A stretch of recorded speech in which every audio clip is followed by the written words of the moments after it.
What is up, everybody? We're back with another edition of Wrestling with Reality. Johnny Podcasting's back from the island, brah. How you doing, man? Man, I'm good, brother. I'm rested up. I am relaxed. I had a great time, as always, man. I love to travel. You know I love to see the world, man. So we had a great time. Me and my daughter, my lovely lady. It was a blast. It was fun. Back to reality, though, and we're here for Wrestling with Reality tonight. I'm super excited. I missed you guys. Always miss you guys when I'm gone, man. How you been, brother? Good, man. You know, we didn't get to talk too much while you're gone. We would touch base a little bit here and there, but I'm glad you had fun, the pictures and all that stuff. You got to spend time with your significant other, your daughter. So I'm glad you had fun, man. Did you have a good trip? It was awesome, man. You know, I love to scuba dive, so I got an opportunity to scuba dive pretty deep down this time, and we got to swim with these massive fucking turtles, man. Like, did I send you the picture of the one, like this ginormous turtle that was festered at the bottom of the ocean and stuff? So You did, man. You did. Yeah, it was a pretty cool picture. It was cool. We were snorkeling with Nemo and all the fishes down there. It was great, brother. I love it, man. I love it. Badass, dude. We found a spot we want to buy a house at out in the islands, you know, eventually down the road. So it's kind of a place that we're going to venture off to in the near future, build a house out there probably in the next 3 to 5 years, and, you know, maybe settle out there when we retire one day. But it's been good, man. Life is great. I can't complain. All levels is perfect, man, and I'm glad to be here, buddy. Yeah, man, we're back to reality, back to Wrestling with Reality. We're glad that you guys are here with us tonight. We got a lot of stuff to uncover, dude. There's a lot of shit going on in the world, a lot of shit going on in the world of professional wrestling. Vince McMahon coming out with more allegations. I mean, there's tons and tons and tons of stuff to unpackage tonight. More stuff and updates on Hulk Hogan, of course, and the passing of him. That dude can't even put over the Grim Reaper clean, man. No, he sure can't, man. He sure can. It's sad to see. We got a lot to talk about. Good to see Rand. Man, nice to see you as always, man. Tony, my good buddy from the military. Great to have the Wizard back, man. Tony's a great guy. My old workout partner for years. And he's a teacher now in Iowa. He's kicking butt out there and educating the youth. Jude, what's going on? I know you're out of town for work, so it's good to see you. Lawrence Laza. Just want to say a quick good day to everybody from Brisbane, Queensland, Australia. Can't stay for the show, have an appointment. No problem, buddy. How's it going? What's up, Chris? What up, y'all? John, you got the beard with no mustache like me. Hope everybody's donated to Psycho Stew. Yeah, we're going to go into that in a little bit. Rocking the beard out, man. Just got the very faint mustache, man. I just actually trimmed the beard up, Chris, a little bit. It got like way too long when I was gone, so I just took it down a little bit because I think I could have Jim the Anvil Nighthearted it after a while. Yeah, baby, yeah. You got the long one, man. Mine was getting there. So my lady kind of told me very politely. She said it's getting a little long for me. A little scruffy there. A little scruff, and I said, yeah, no worries, we'll get a cut. So. There you go. Good to see you, Chris. Nice to see you as always, man. Yeah, let's get into. You want to hit on this situation with Rampage Jackson's kid second, and then we'll go to Hogan third, and then we'll go to our first topic tonight, which is going to be Chris Jericho. You want to go? Is that a good route you want to go down? Yeah, let's do it. Hey, Chris, it's the gray hairs. We were talking about it earlier, man. When you get older, it happens, brother. To the best of us, we get to rock the gray out. Talking about that today. We're both getting old, man. We're not bouncing back as quick. Johnny fell asleep last night. That's why we didn't get to podcast. Yeah, I'm sorry, guys. I didn't mean to do. You're good, dude. No, I never do that, dude. I woke up last night. We had the stream scheduled. I was going to mention that for a laugh, anyways. Thanks, man. Thanks, Laza. Yeah, thanks, buddy. You have a good appointment today, Laza. Man, we had it ready to go last night. My daughter went out with a friend last night, and I passed out at like 6 o'clock or 6:30 at night. I wake up at like 10:55 because my son comes home from work right around that time. And I look at my clock, and I got like 19 text messages. Jesus Christ. Yeah, I'm looking. The first one was, I'll be on in 5 minutes. Oh, fuck, man. I totally overslept through the stream. So I'm sorry last night, guys. I didn't mean to. You're all good, brother, man. I mean, I've done it before, and it's just shit that happens, man. You're retired from the group. We get it. We're getting old, dude. That's getting old. We getting old, man. That's what it is sometimes. But we're here tonight, and we're gonna have a blast. Just want to touch on real quick, man. I was telling you guys in the chat today. I'm saying a prayer for DDP that he gets a full speedy recovery with this heart issue he's got. I guess it's atrial fib, which tons and hundreds of thousands of people suffer from it and stuff like that. So we're hoping he gets to be okay and stuff. And my prayers are out to him for sure. That's So did he shocking. have a heart attack? I don't know if it was a heart attack. It was atrial fib he got diagnosed with. He had to do a procedure. It's a routine procedure that he got done, but it's basically when your heart's fluttering and not pumping correctly. That can be brought on by stress and all kinds of stuff. We know he eats like a champ, so it's not his diet, but definitely stress induced. So we're saying prayers for How DDP. old is DDP now? I think he's 60 something. He's Wow. almost 70. He may be 70. Let me look that up real I think quick. he is in his 70s. I think he's like 71 or Age. yeah, I think he's like 71 or He 72. is 69 years old Wow. as of August this month. He's in hella good shape, man. Yeah, he is. He looks great. If I look like DDP, which I won't when I'm older, fuck it. That's awesome. I hope he gets better, man. If there's a classy human being out there in wrestling, it's DDP, man. He's done more good things for people than just about anybody out there, I would say, wouldn't you? Oh yeah, for sure, man. The other thing I wanted to tell you guys is I get to meet Rikishi this weekend. It's gonna be pretty interesting. I got a couple wrestlers I'm meeting this upcoming. If you guys need some autographs or something like that, hit me up through John, or I'll leave my email or whatever you guys want. I'll get you signed autographs. I'm gonna be meeting Rikishi. Hopefully, he doesn't stink face my ass. Kurt Angle, Jake Roberts, Carlito. God, You should ask Rikishi in the question and answer session how their deal is with WWE right now, because yeah, no shit. Yeah, boy, he's at the center of controversy. We'll get back to him in a few minutes, though. Mm-hmm. We'll say his promotion's at the center of controversy, maybe not him directly, but I'm surprised he didn't cancel the signing due to all this shit. But hey, it's cool. He's probably gonna need the cash right now, brother. Especially losing his WWID deal that they had for his promotion. So what a shit show that is. But we'll talk about it a little bit. But Jericho, let's get into it first, man. Chris Jericho, one of both of our all-time favorites. It looks like he might be going back to WWE. What did you hear about this? Yeah, I heard about it. I don't know if he's going back to WWE, if he's just trolling and going to end up back in AEW. It would be a good time for him to do it if he's going to hang up the boots, man, for good. Y2J should be retiring in WWE where he belongs, where they can do a proper send-off tour. I was hoping he was going to show up in time to maybe be John Cena's last opponent. I don't know. I was hoping for that. I thought that would be kind of a cool idea. Jericho retire Cena. I don't know. I started to think about it. I was like, the promos would be great, But, yeah, man, I'm not for it. I think he's got enough over in AEW to stay. If he leaves, dude, AEW's relevance, I mean, what's left of what they had with Jericho gone, it's a bad look for him to leave, dude. Because at that point, you got the first champion gone.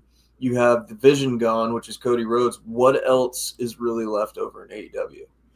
Yeah, that's a good question. I was listening to a really good interview with Jack Swagger today, of all people. Jake Hager. Yeah, I think I watched the same interview. The one with Chris Van Vliet? Yep. Yeah, and then I listened to another one with him that he did with Dutch Mantel on Sportskeeda. He did a good one with Soraya Page. Oh, okay, so he's been doing the circuit then, I guess. With interviews, and he did not hold back on his disdain with AEW, and dude, they low blowed him with the amount of money they offered him. Yeah. Well, then he was talking about the lack of respect for Chris Jericho too, who he is the person who he said brought him in and is one of his really closest friends in the business, and the lack of respect given to him probably from, he said that he was going on to highlight things that Tony Khan did where he would demean people in the back and demean guys even like Jericho and Sting. I don't know if it's all true. I'm just repeating what he said on an interview. I don't buy that he demeaned Jericho and Sting. I don't buy that for a minute. He said it. I don't know if I do either, because dude, you think when that dude was around those two guys in any type of press conference, he was always smelling their ass, man. You think in a million years that Sting would tolerate that shit from Tony Khan or anybody else for that matter? Right. He's an icon. Heartbeat. Yeah. But irregardless, he went on to kind of highlight. He had said what you just said and what we've said on the show here. Once the Vision Cody Rhodes left is when everything kind of fell apart, man. For them. It was interesting to hear. What's up, Paul? Paul says, what's going on, Paul? Lots of going on in the wrestling world these days. Lots of content for sure, my friend. Hey, Tony. Tony said, would WWE allow Jericho to wrestle, his body showing some age, or he become a manager or front office, a figure of some sorts? Tony, I heard the rumor, take it for what it's worth. We're not a news source or anything, but the rumors that go around is that they want to use him for some type of central authority figure for the show and maybe have him wrestle intermittently, at certain periods of time and, kind of make him more of an attraction and a special entity for them of some sorts and kind of oversee, their on-air talent product, for some type of authority figure. I know they got the two guys for, what's his name, Pierce and Aldis, but Aldis should, I can't stand Pierce, dude. I'm sorry. If Jericho took his spot, I'd be fine with it. Jericho could take both of their spots for all I care. I think it'd be great. Right. Aldis should be in the ring. Yeah. Yeah. What the fuck are they doing? Yeah. Aldis should be in the ring to me, unless he doesn't want to be, who knows? I doubt that. Yeah, I don't know why they're not using Nick Aldis. He finally gets to the big time, and then they fucking put him in that. I mean, he looks like $1 million. He's great in the ring. He always was. You never saw a bad match with Nick Aldis in it. He looks like $1 million. He's hella good on the mic. Yeah. Phenomenal. I don't see why they wouldn't use him in a more wrestling-based capacity instead of using him in that role. They treated Robert Roode the same way. What was that, buddy? You're breaking up. They treated Robert Roode the same way. I mean, yeah, I don't know. I don't know why they never used Bobby Roode better than they did. Yeah. Bobby Roode's a hell of a talent, man. Yeah, for sure. But who knows? I mean, they have lots of talents over there, but I think Jericho could fulfill a lot of great roles, and I think Tony that you probably see him, wrestle a couple times a year, maybe something special. He shouldn't be wrestling on a frequent basis. Chris Jericho should be an attraction. Yeah. Yeah, I think he's earned it to that point. For many people, a lot of people throw Chris Jericho up in their, top 10, top 5 all-time favorites too for, greatest workers. I mean, he's definitely outlasted everybody as far as the length of time he's been in the business. And, you got to give him credit. He's been all over the place from the cruiserweight division to the tag team division to, you can put him anywhere. So, I mean, Chris Jericho is one of the GOATs. You got to give him his due. Has there been anybody that's recreated themselves more than Chris Jericho through the years? I think Mick Foley is the closest. I think The Undertaker pretty close to that too. But yeah, I think Jericho is the only one that's ever with the list and the Painmaker and all these different things, the Learning Tree, which a lot of people didn't like. The Inner Circle, Chris Jericho, Le Champion. I mean, the list goes on and on. Y2J, the Lion Tamer, it's just crazy. Chris Jericho's been all over the place, man. New Japan, everywhere. I've been following him since I was a kid, and I loved him since I was a kid. I was around from the early ECW days when I saw him up until WCW, and I always loved him in WCW. Even as the Lionheart, I thought he was great. Yeah. But I'll say this, man, some of the best work of his career, we dump on AEW a lot of people do. Some of the best work of his career was in the Inner Circle, man. Yeah, I think so. Yeah. Champion was one of my favorites. I can't tell you how many times we laughed our ass off with a little bit of the bubbly. A little bit of the bubbly. I mean, there was one time we opened up the show with Brock Lesnar's song, and we had a little bit of the bubbly in it. Yeah, bubbly. That one 4-minute long video they did before he fought Cody when he was in the in the bathtub drinking the champagne, spitting it out, and they had Virgil on it and everything like that. That was great, dude. That's the shit I loved about AEW in the beginning. Yeah. It was fun. It was cool. It was something different a little bit. Jericho was phenomenal. The whole Inner Circle thing I thought was great. Cody, I never liked Cody before. Cody had, kind of drawn me into a little bit at that point. I loved to hate on him. It was a good thing, and then you see him, he was actually pretty damn good. You had Dustin coming in.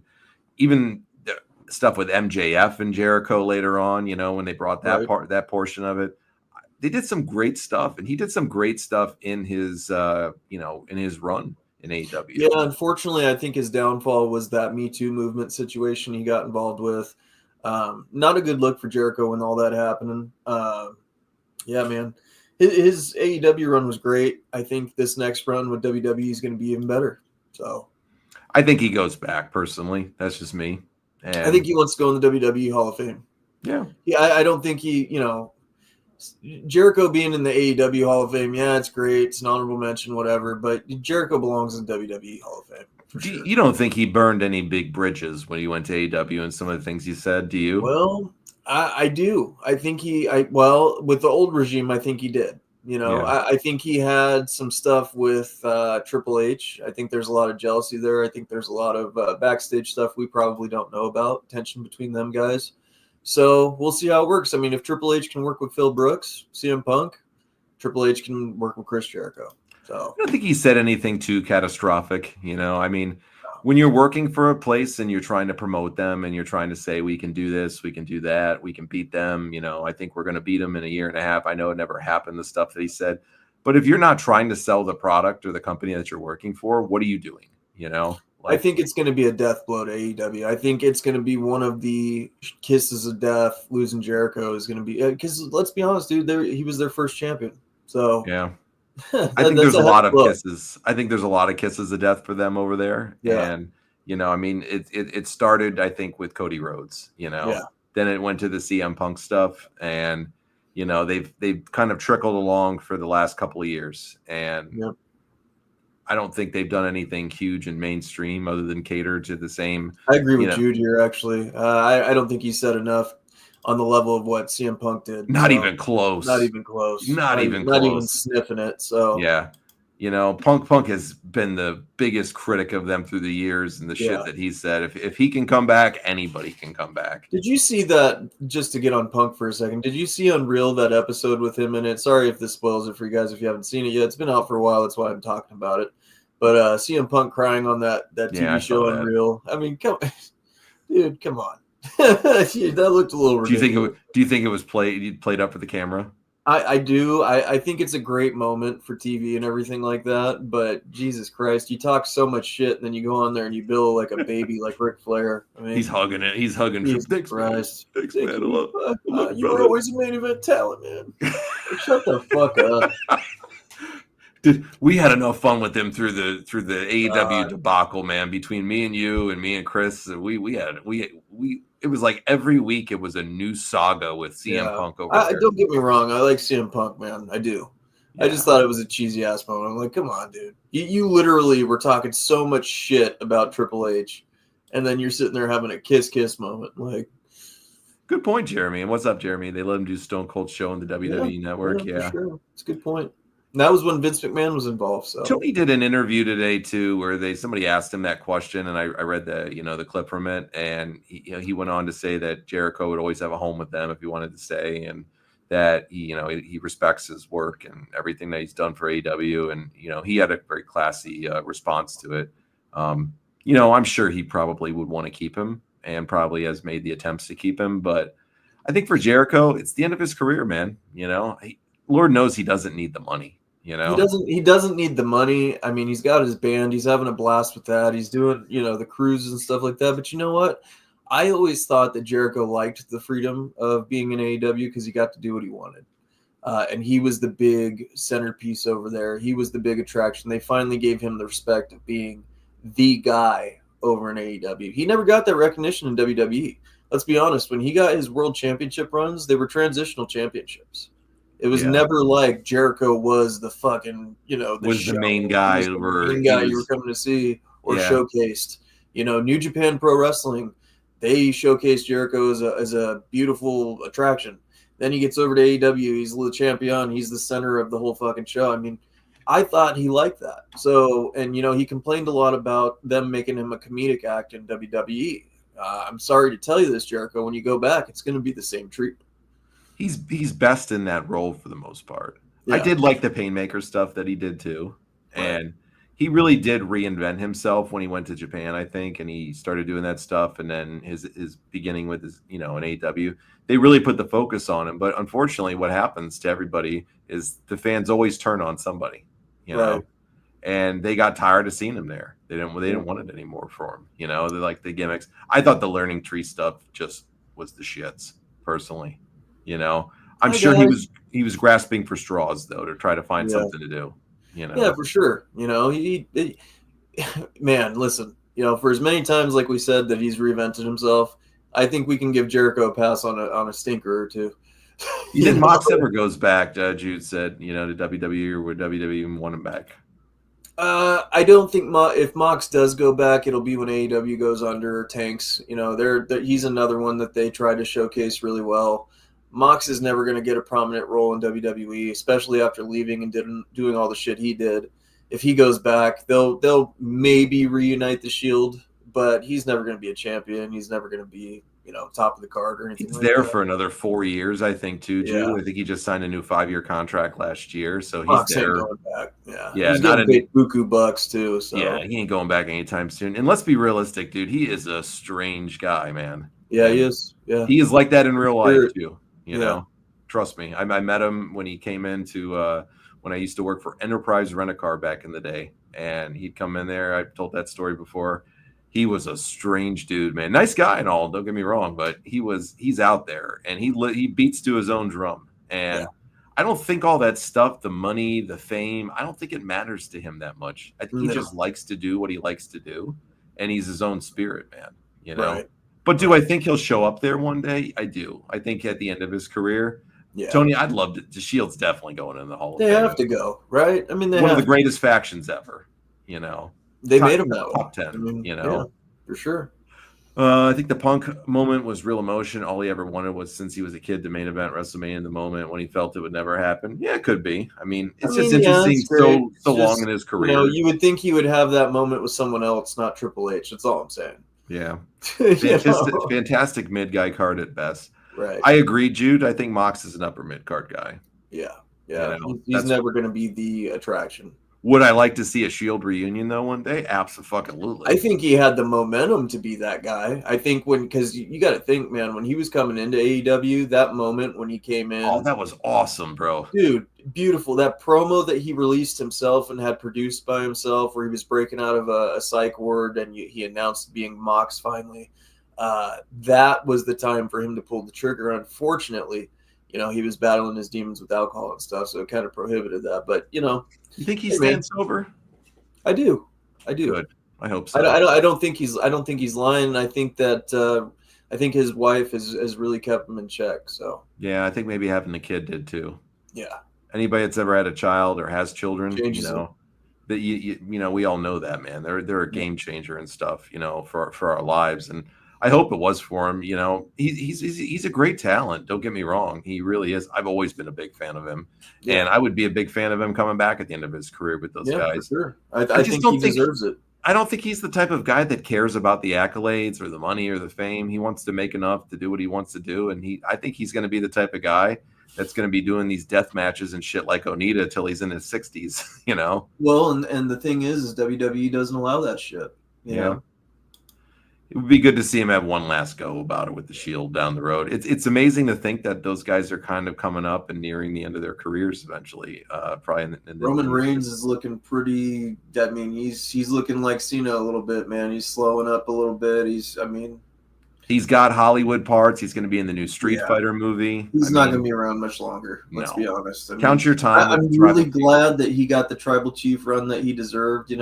When they were jamming him down our throat, that shit wasn't taking off, and he finally got a good solid run. So, bro, it's funny with Mox, Jude. So, dude, every time I turn on AEW and Mox is on there, if I see a clip, he's fucking bleeding. Yeah, all the time. He's the Nate Diaz of fucking AEW. He really is, man. I saw the clip with him jamming a fork like Reservoir. I think it was from the movie, like very similar. I think it was Reservoir Dogs, the scene. And he's jamming a fucking fork through Darby's ear in the last pay-per-view. I'm like, what is this? I think I sent it to Derek, who's a friend of the show, and he's staunch against AEW with stuff and the blood and the gore. He's an old school fan like us. And I sent that shit to him. And he put up in his group or whatever the hell it was. And we're like, what is this shit? Like, I love the blood and the gore. I do. I'm not going to lie. Like, I liked when, the Stone Cold moment when he's in the sharpshooter and he's passing out from the blood. I think there's a place for that, right? Mick Foley, when him and Triple H would have their wars, Triple H would have a crimson mask on. There's a place for it, but you got to tell a story. It can't just be crash fucking wrestling. That's why I can't get into Darby Allin. Yeah. Darby's just crash wrestling. How that dude is alive baffles me.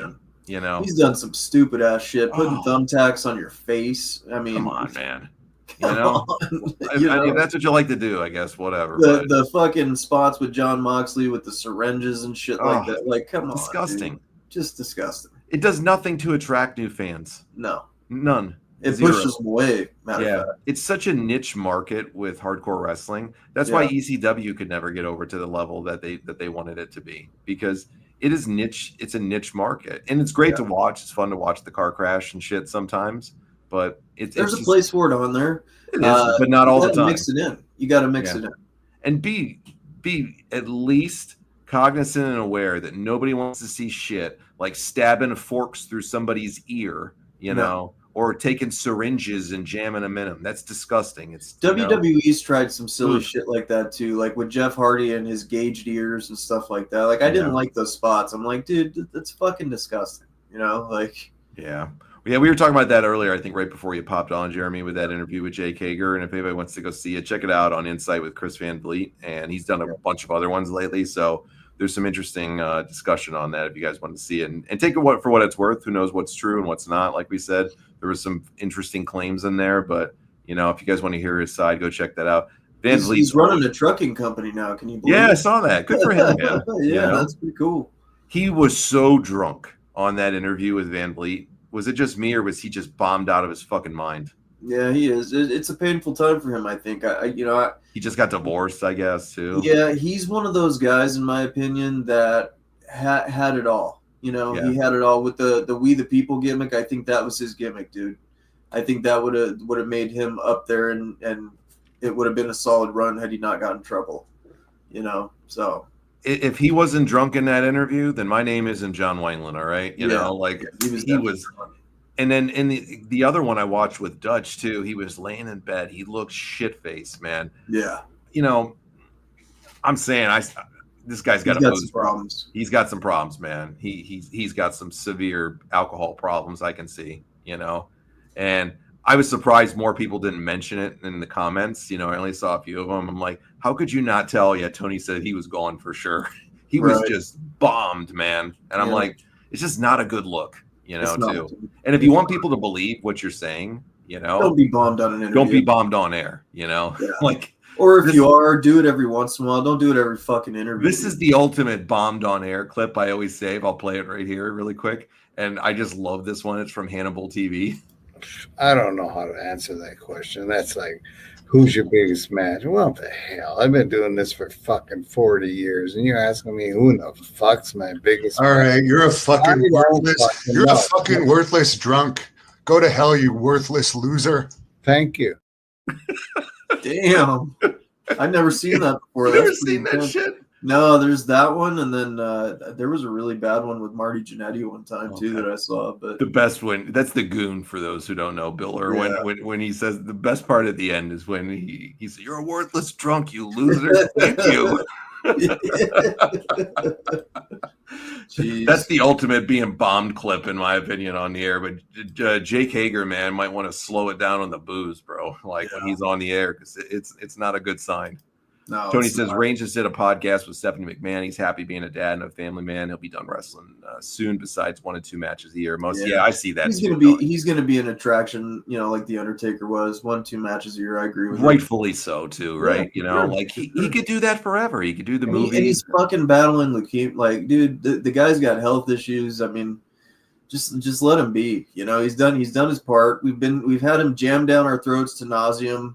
And then, he has the great run with the tribal chief that told a great story and stuff like that. So just let him be. He was the highest paid wrestler in the business for the last 7 to 10 years, probably. It's a lot of bread that he made, man. He's guaranteed. I guarantee you, he has made over probably the last 5 years alone, probably fucking $50 million from them. Easily for what he was doing. Unless he was a complete dumbass. He ain't hurting for cash anytime soon. Now he's getting Hollywood roles too. Yeah, 1 to 2 times a year, Tony. We agree with you. Yep. And it should be like that because mainstream stars, you shouldn't want to see them every week like that. To me, you gotta make it special. Yeah, especially at the end of their career. When they're in their younger parts of their career, you want to see them more. Yeah. But as they get a little bit older and they're these big, massive stars, I'd rather see them more on a special basis. That's why it was so cool to see Brock after all that time. You know? Yeah, but that we got to go into that, man. That's a whole different. I mean, Brock was being written off like, oh, he's never coming back. Brock's being Brock, like, nobody expected it. And when that music hit, dude, that was a huge. That's probably one of the biggest pops I've ever heard for Brock Lesnar. The biggest one I ever heard was when he came back the first time with Cena. Yeah. And that one was pretty damn close, And to see him come out in his fucking cowboy hat, just it was a cool moment, man. I'll tell you that. I'm not the biggest Brock Lesnar fan. I'm not the biggest John Cena fan, but that was a moment in time that I was like, what have you been doing with it? Because I haven't been following the mainstream product the last few weeks because I've been overseas. So, like, they haven't been doing much with it. They haven't been doing much with it. It's not they haven't really touched on it. I mean, they've been having John Cena go after Logan Paul. They're focusing on this Clash of Paris thing. So I think Brock came back. He's probably training, doing whatever, making sure his drug tests are clear, finishing up the legal stuff, and then he's going to be at WrestlePalooza, which I will say, I wish Rewind was here. I am so happy that they're using some ECW pay-per-view. And happy birthday to Rewind. This is happy birthday, Rewind. Yeah, he's out there flogging and just having a great old time. Yeah, apparently he had a piece of cake off some chick's ass. Go Rewind. Yeah, he's living his best life. He sent us a message tonight. Last night he couldn't be here, and it's his birthday, so he's going after a little birthday celebration. So he's living his best life tonight. So we say a special happy birthday to our friend Rewind for sure. Yep. What about, going off, you mentioned WrestlePalooza. It marks the first show on ESPN, and here's WWE now that is literally on multiple platforms that if you want to watch the WWE product, you literally have to sell a kidney, every month to be able to afford this shit. It seems like that. They're on ESPN now for $30 a month. They're on Netflix, which is going to cost you close to $30 a month if you want to watch it there. Hell, you want to watch SmackDown, you better have Hulu Live or YouTube TV or local cable, and then Peacock is still airing their stuff on Peacock for whatever's going on there till they close out that deal. Dude, is it just me? Are they extorting the fans at this point? Yeah. It's ridiculous. It's getting to it's getting that way. I'm happy on the UFC side of things that we're not going to have to. It's going to be a same platform style of PLEs now. There's no more pay-per-view, which is a really crazy thing that they took that from their partnership. So I'm interested to see where it's going. WWE, it scares me because I don't want the content library to ever go away. Yeah. I don't. I'm very worried about that, where it's going to end up. I hope that they go back to a WWE network platform. I thought that was the smoothest application that they've ever had with their content library. So I'm hoping they go back to that eventually. To which one? The WWE network. I wish they're never doing it. It was so beautiful, though. It worked so smoothly. Yeah. It was great. It was obviously done by people who were involved in wrestling. When you get on Peacock, it's kind of sloppily put together, in my opinion. Yeah, the way they organize it and stuff since they went over there. You can definitely tell somebody that doesn't give a shit about wrestling put that together. They're saying potentially the archives of the old classic footage is going to go to their YouTube channel. That's what I'm hearing, like that. Everything? All the old classic content, like all the stuff that we like to watch for the shows. Raw and Nitro and all of it. It's going to be free? Apparently, they're going to put it for free on YouTube. That's what they're apparently doing. That's dangerous, man. Yeah, I don't know if they will, but that's apparently from some of the rumors that they're going to go with.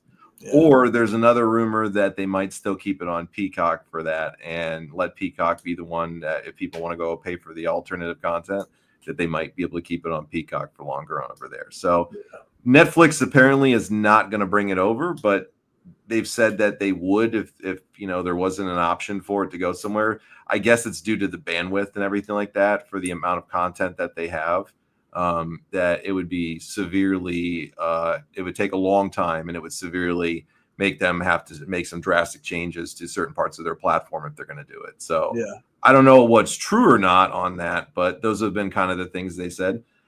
I would say throw it on YouTube. Give at least the fans a bone who like the old content and things like that if you're going to do it, because let's just look at the prices for the major ones right now. All right, go back to that again. $30 for the ESPN deal. Now, if you have Hulu Live or one of those, you can get it in there. But if you don't have Hulu Live and you're just getting the ESPN, it's $30, that you're going to get. You're going to get your PLEs on there. All the main PLEs and everything's going to be on there.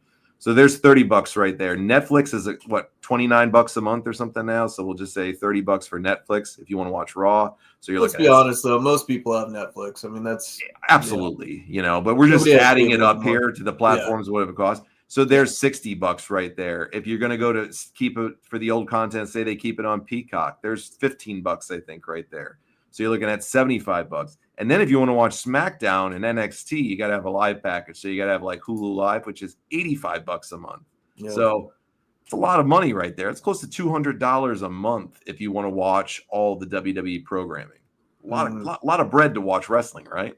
Yeah, it is, man. I mean, you can always go online and watch it on streaming sites and stuff like that. It's available if you want to go that route, but if you want to watch it the legitimate way and you got to pay out of pocket for it, it's a lot of bread, dude, for a family to put out there. I'll tell you this much: when I was a kid, man, there's definitely no way I would have been able to afford the prices that they had. I mean, now I do very well for myself. Yeah. I'm very blessed, and I know you are too. So, if we wanted to do that, we could definitely afford it. But we're not going to. I'm not going to. No. I mean, it's insane. I have the Netflix anyway, so of course I'm going to tune into Raw. I've made that pledge to you guys. I'll at least watch Raw every week. But I'm not watching. I still don't watch it. I'm not watching. And I'll watch the PLEs, but that's it. I'm not dipping back into SmackDown. I'm not doing all that. It's too much to invest in. I don't watch much TV as it is. If I do watch it, it's usually I'm watching one show on a streaming platform somewhere. I'll watch another one that I like to watch before I go to sleep, like a old comedy show or something. 90% of what I watch is on Netflix anyway. So in my house, I give the kids one pick on what they want. Each person gets to pick one. Netflix is a universal one because everybody uses it. This is just how we limit streaming in our house. And my daughter picks Crunchyroll, which she loves anime, so she gets Crunchyroll every month. My son likes, I think it's Hulu for some things that he likes to watch on. And then Netflix is universal, and I get HBO Max because I like to watch some of the shows on HBO Max that are on there. Sure. That's what we do. And other than that, I just don't go above it. If the Mets are doing real good, I'll get Hulu Live, and if they start sucking, I cancel my Hulu Live. Do. Yeah, pretty much. So my team sucks now too. It doesn't matter. We're hanging it. We're gonna make the playoffs probably, knock on wood, but I'm still not paying $85 a month to watch them play half-ass baseball right now because we all work too hard for our money, and we could afford it, but I don't want to be dropping $150, $200 a month on streaming platforms. Come on, fuck that shit. But the thing is, until people stop paying for it, when people are crying about it, they're gonna keep doing it.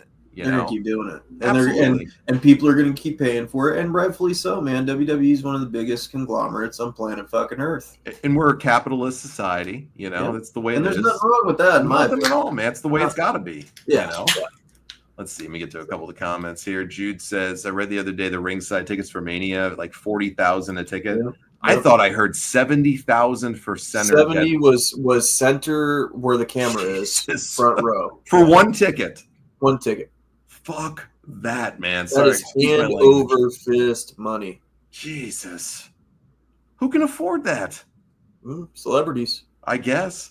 How's Green Shirt guy getting there? He gets free tickets for being punched by CM Punk. Yeah. What dirt does this guy have on them to get? He's that guy, dude. He's that guy. He got punched by CM Punk and they gave him free tickets. That was the deal. I literally went down this fucking rabbit hole and I found that out. I've heard that's the rumor. He's tried to downplay it and say before, I guess it's not it's him, dude. It looks just like him. It's him. It's fucking him. Jeremy, I think they're going to buy it. They gave him and his buddy tickets. And now that dude's fucking selling merch. He's selling his own fucking merch to people in the fucking stands. I don't know if you noticed there's people with yellow shirts with the face on it. Like it's traumatic. Oh, so that's because of him? Yes, dude. Yeah, he's selling merch. That's like the Forrest Gump smiley face when he's running, Yep. Shit happens, Mm-hmm. Oh, he's selling his own merch. That's crazy. Yep. Yeah, I've heard they might. I think they might buy him too, Jeremy. I think it's. I want to touch on that too, dude. Did you get to see the second installment of their PLE that they had for AAA? Oh yeah, that was great. That was awesome, dude. Triple Mania. Yeah, one of the best shows that I've watched in ages. You guys were watching it live that day, and I was like I said, I was on vacation, so we had a rainy day that day, so I didn't see it live. So we had a rainy day, and there wasn't much to do, so we just were hanging out, taking a break. So I put on the Triple Mania because you guys were talking about how great it was. Holy shit, what a show great, that wasn't was. They're doing a lot with it, man. They're doing a lot with it. People are loving it. I could get into watching that every week, bro. They're saying Alberto Del Rio's coming back. What a shit move that is, man. I agree. I hope not, but Yep. you know, I mean, if they really want to, I don't see a need for it. That Dominic Mysterio pop that he got coming out there, come on, bro. He's the most over dude in wrestling today. I don't know if he's the most over dude in wrestling, but he's definitely the most over dude. Who's more over than Dom? Well, God, that's a loaded question. I mean, It is. He's up there, man. He's definitely up. You put me on the spot. It's a hard one to say. Yeah, you're right. I mean, the closest ones that you're going to get to him, you know, with overness are the big right names. Yeah. Roman, Brock, Cena. Yeah, you know, I mean, Cody.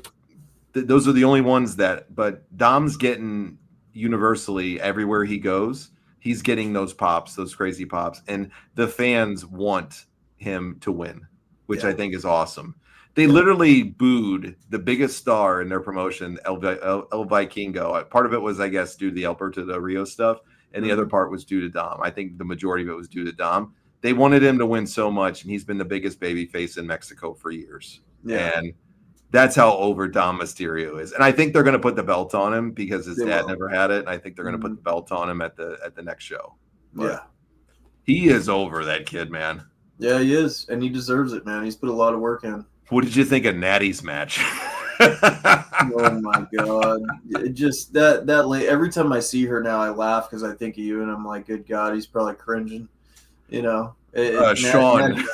She needs Sean tags me like multiple times a week in different Natty things that he sees. Yeah, he's like, "Hey John, here's your girl. Hey John, come get your girl." Yeah. She was the only low point of Triple Mania to me. Was her in there? She comes out with the bodyguards, and she is this flattest worker in the world. She's trying to look like Goldberg. Yeah. You know, it's like ironically. Daniel, my buddy, sends me this thing that somebody writes on there. They're like, "This is the gimmick we need for Natty all the time. She's a killer." And I'm like, you were the only fucking idiot. She's a crowd killer, all right. Yeah. You're right, dude. She's a killer. You're a fucking idiot if you think that, man. She couldn't even get over with that crowd, and she's coming in there, and they love wrestling more than anything in the world in Mexico City, you know? And she wasn't over at all. She's never been over. Never will be over, you know. Nothing happened in fucking Natty. It's a damn shame that Tyson Kidd has to live in her shadow now. I mean, it really is. Seriously. He would have been amazing, but her, just garbage. I saw somebody put the other day that she's the greatest female talent of all time. What in the fuck are you smoking? Okay. It was a thread in a group. Welcome. That was worse than Rewind coming in that one day with the Taz. door is back there. Get the fuck out. And I'm thinking to myself, I'm like, the greatest female talent ever. And I was like, you got to play that drunk loser fucking. Okay, you drunk loser, bro. When I heard that, you got to put Natty Neidhart in that Here clip. we go. This is what I want to say to Natty Neidhart here.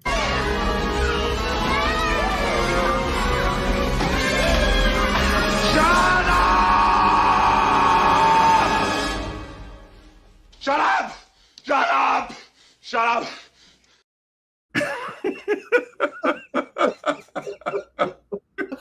Oh God. The fucking people, man. The internet always wins, doesn't it? Yeah, they do. They do. Dom versus Cena versus Finn versus AJ at WWE.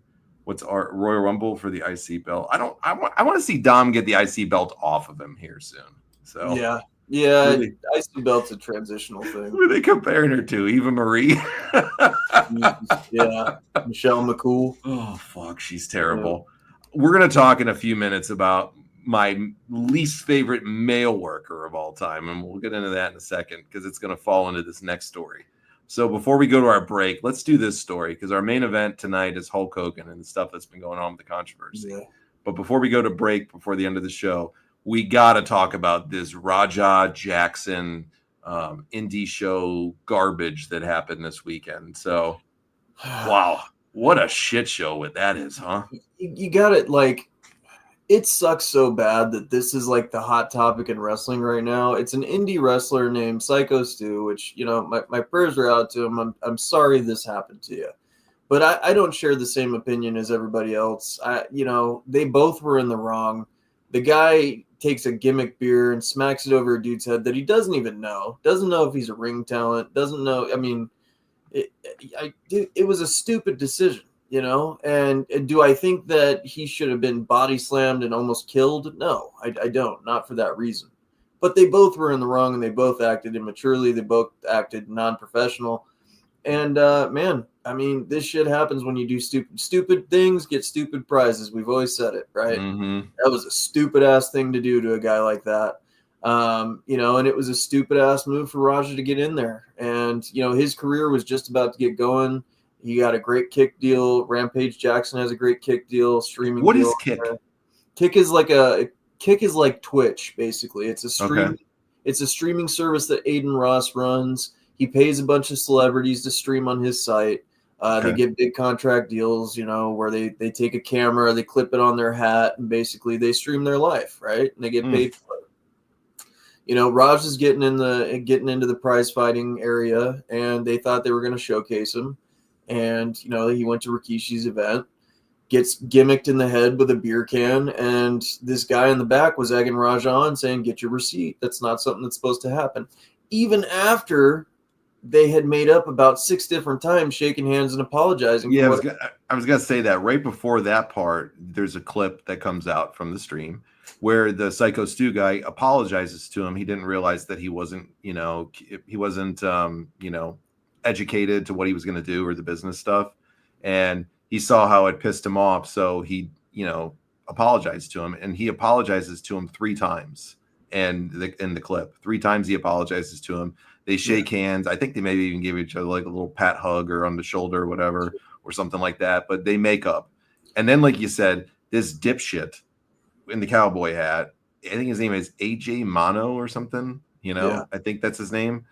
Mm-hmm. He goes on to egg this dude on, Raja Jackson, and tell him to get his receipt, like you said. And Raja Jackson does not look like he's all there in the head anyways. You know, he looks like a psychopath to me. Yeah. What do you think? He looks like a psychopath. Apparently he's gone through a lot in his life as far as trauma. He's lost his mother in a very brutal fashion. I believe she was murdered. Correct me if I'm wrong. So they're trying to blame it on that. They're trying to say that he has CTE. They're trying to reach for everything at this point. Rampage Jackson has gone back and forth. First, he made a joke when he first said it, and, you know, don't touch my kid, this and that. Then he was advised by his lawyers that he better fucking apologize and say that his thoughts and concerns are out for the guy. Here's the thing, man. What this boils down to is it's going to go one of 2 ways. Either Psycho Stu is going to come out of there and say, "Hey, listen, I screwed up. This guy didn't know it was a work," and he's going to let him off easy. Or the flip side of it, which I don't think is going to happen. I think that he's going to basically say that this was attempted murder. I think Raj is going to end up in prison over this. I do. How has he not been arrested yet? He's under investigation. He should have been arrested the night it happened.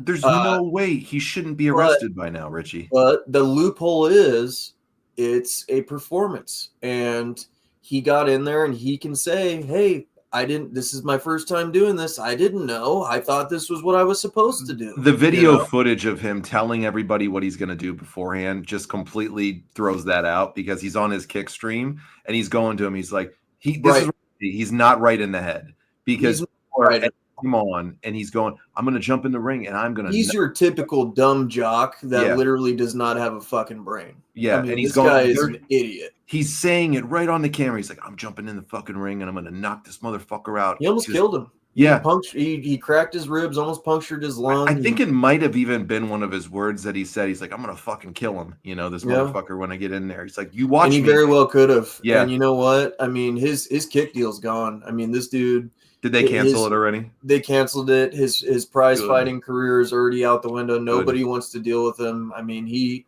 literally in one swoop threw his life out the window. He had a promising career. Rampage was training him to fight, everything like that. I mean, legendary fighter like Rampage is your dad. You're gonna get your foot in the door, you know. So, I mean, his life is over at this point. And, Yeah. you know, he's probably, I think he will get some sort of, but then again, you know, he's never had a criminal record. He's never had anything in his past. So, I don't know how they haven't arrested him yet, bro. I think it's a tragedy and a travesty It to is it. a tragedy. You know? I think Psycho Stu screwed up. I don't Yeah, think he deserved agreed. that. No. You know, I think he deserved, you know, to get maybe a good receipt, maybe a punch or something. It's like Jude says right here. I'm sorry. I think Jude puts it the best. Yeah. If Raja wanted to not be a bitch, swing when it happens. Don't wait until later. Jump in the ring, try and kill the guy. He took advantage of the guy, right? The guy, when you see him, is trained as a wrestler. He picks him up like he's going to do a back body drop or a spine buster, so his body goes limp, so he lets the guy control him like he's dancing with him. And he really laid it in when he did that double leg and he slammed him on his head, man. He was out cold even before the punches. And anybody who's had brain damage before, man, you know how serious brain injuries are. Those blows to that head when you're already unconscious, it's bad. It's real bad. You've had concussions before, right? I've had concussions. I've had a stroke, major, massive stroke, hemorrhage. You know, it is this. That's why I was offended about it. When I see people take blows to the head like that, dude, it pisses me off bad. Have you ever been knocked out cold? I have. I have.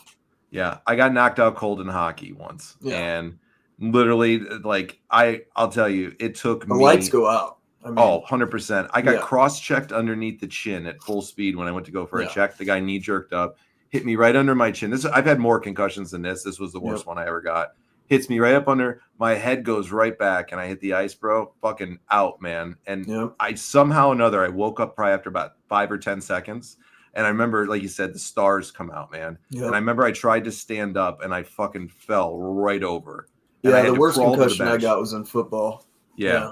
And you will feel the effects of that for fucking weeks. And sometimes for people longer, it could be months, or some people with too many concussions never get rid of the effects. Yeah. You know, and we've seen about CTE through the years and all that stuff. It's not good. That dude was knocked out cold right off the shot, you know, on that. That was worse than Dan Henderson when he fucking knocked out Bisping and then Superman punched him for good measure. I mean, it was one of the worst acts of violence I've ever seen in pro wrestling of somebody going like that. So apparently he knocked all of his teeth out and the guy was choking on his own teeth and blood. Yeah. Like, if that's not attempted murder, then I don't know what is. Total disgrace, and they got no business. And you know what? I feel bad for, as much as we don't really care for the guy, and I'm getting to meet him and everything, I feel bad for Rikishi, man. I do. You can't control somebody else's actions, but what you can control is they should have never let that kid go in the ring. No. You know? They should have never let him come out after that incident. You don't know this guy. Like, you should have never. It was a stupid move on his promotion's part, you know, to do that. Poor management, dumb move. It was even dumber to put him around morons like that guy in the cowboy hat, you know. Yeah. Who's Psycho Stu, you know, everybody's making him a victim and stuff. He's not the brightest guy in the fucking munch. Nope, he ain't. What he did was wrong, man. You know, that was fucking stupid to go up to a guy like that who's a prize fighter, a real one, like not a work, and you go and you smack him in the fucking head. You had no idea who he was, if he was a performer. What if he was a fan? You could get sued for that shit. I wonder that was reckless in my opinion too. I wonder the context before he went up with the beer can, what they were saying, or if he just walked up there and did that to him. Like, the point is, they both are just fucking clowns. Yeah. And I hate that the wrestling world is like encapsulated with this moment right now. It's like there's so much other shit going on that's worth talking about, you know? And this has literally taken over all of it. Everything, man. Everything. And even MMA for the most part. And then you have some of the performers who literally sit over there, and the worst take out of everybody, hands down, was that gigantic human pile of filth, Mark Henry. You know? Oh, God, yeah. Yeah. Talk about a dumb fucking move he made going on. Not even admonishing what happened, you know, just giving the brush up at the, it was a sad thing that happened. Blah, blah, blah. He goes on to rip the Psycho Stu guy as he was the one to blame for everything, and that this kid had the rightful reason to go and do what he did. And basically, in a nutshell, you can go listen to the stuff. Yeah, I'm sure he brought it up to the delegation. Yeah, the delegation, you know. Conclusion that it was, you know, approved through the delegation. This idiot, Richie, the same guy that's, you know, has ragged on Hogan forever, who we're going to talk about in a little bit, and wouldn't accept his apology, said he never apologized, made bullshit up. all the overvaluing himself through the years, like he's this big fucking gigantic star and everything, and that he's the face of, you know, the African American wrestling and the delegation, and he's got a deal on ESPN, he's got a deal on fucking Busted Open, you know, Sirius XM, and this piece of shit goes on and advocates for that, like it was okay that what this kid did. Mark Henry, I'll just say it right now, Mark Henry is a racist fucking guy, man, to people. Because if the situations were flipped around, reverse racism, man. With the situations were reversed, I highly doubt that Mark would have the same reaction. Yeah, you're absolutely right, man. And listen, you know, if there's a guy that has the responsibility for the African American group in wrestling who would have an actual delegation and is an actual fucking tough guy that I respect, it would be Ron Simmons. Yep.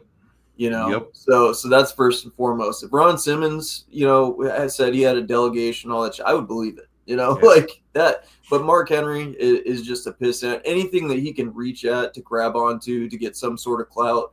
You know, he's even done it to the death of Owen Hart, you know, like he tries to make that a whole deal and stuff like that, take that over. It's like, dude, you're a peon.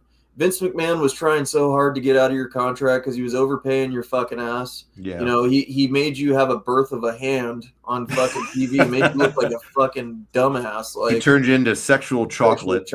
Yeah. You know? Broken trannies on fucking TV. Like, you're a joke, dude. Your career is a joke. You couldn't even, when you were world heavyweight champion, it was the biggest transitional bullshit. You know, it was a garbage run. Nobody liked your run in wrestling. You go tell me a fan that sits there and says that Mark Henry's their top wrestler, and I will find you a fucking unicorn. It's not out there, man. It's not out there. No. There ain't nobody that would be like, oh, Mark Henry, that match that he was in is top 10. No, not even top.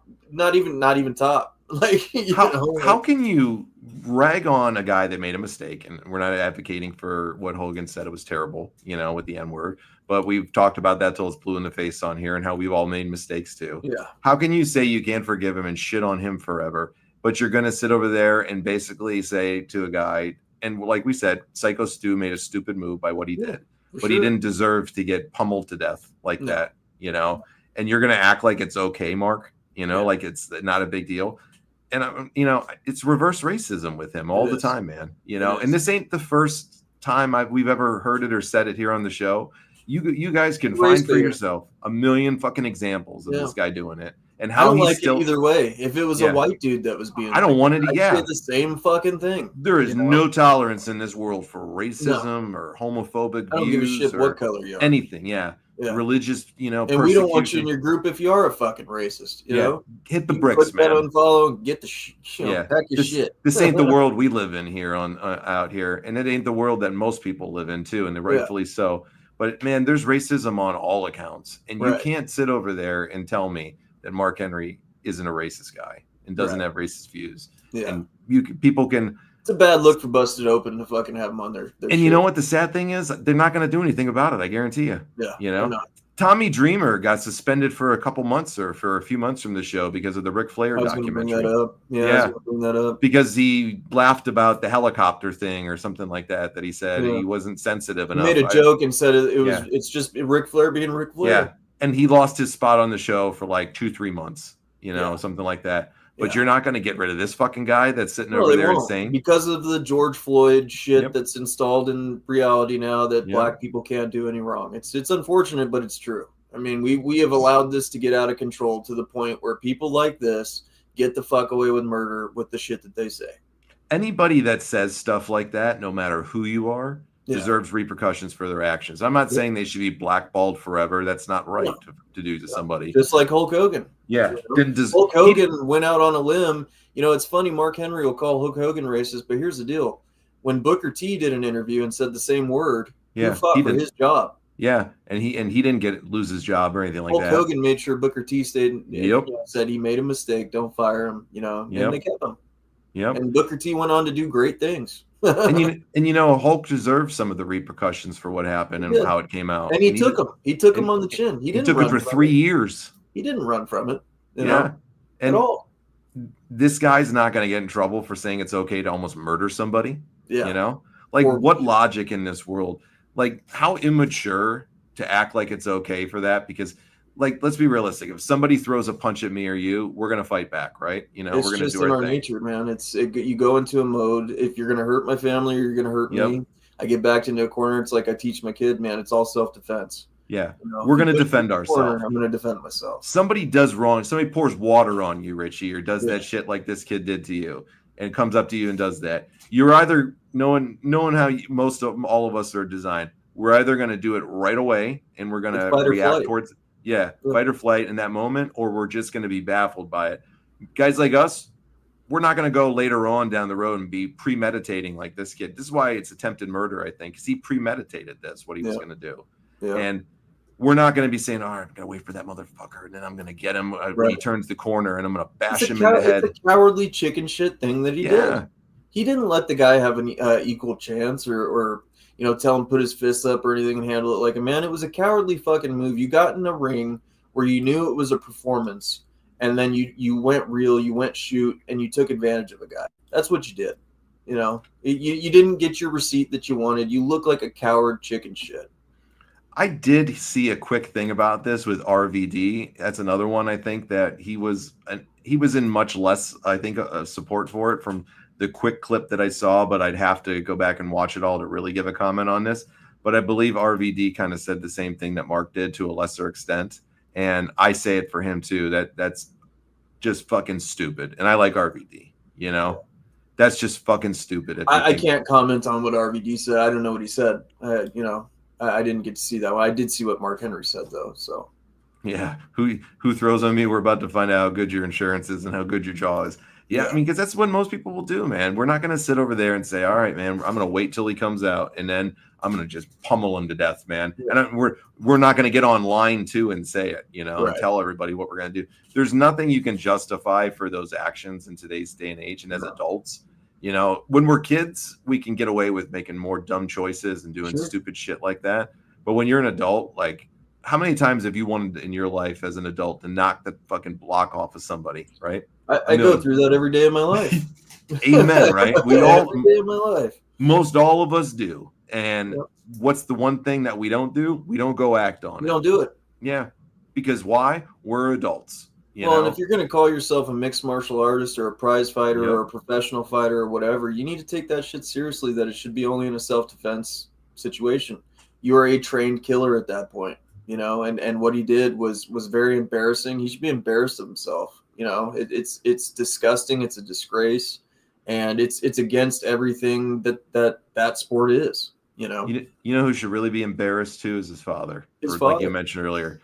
First gives a nice statement saying, you know, I'm terribly sorry to this man and his family. Then goes on a hate tirade online. Anybody comes near my kid, I'm gonna fucking kill him and beat him up. Yeah. And then, like you said, he's diminishing the act and bullshitting around about it. And there's then no getting out of this one. There's no getting out of this.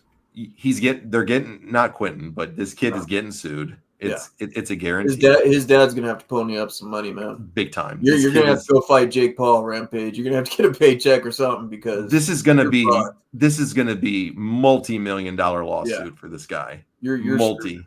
You know. Yeah. What would your thing about the beer can comment? You know that they said, "Oh, you hit me. That's me. I'm self-defense." No, it's not. Okay.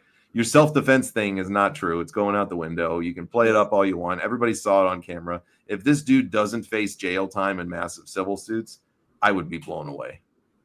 I'd be blown away and I'd be pissed off because that's the reality of the situation with the way we are as an environment now. Like you let shit like that slide and you look the other way, more people are going to do it and be copycats, you know?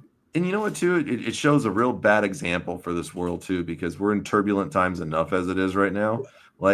We don't need to be sitting over there and doing this violent. That's why I hate the attention this shit's getting. I'm like, dude, there is so much other more important shit to talk about than this fucking carnival show that happened. Like, how many people were there? Fucking 50. You know, like Jesus Christ. And we were talking about it earlier because Rikishi's the owner of the promotion and all that stuff.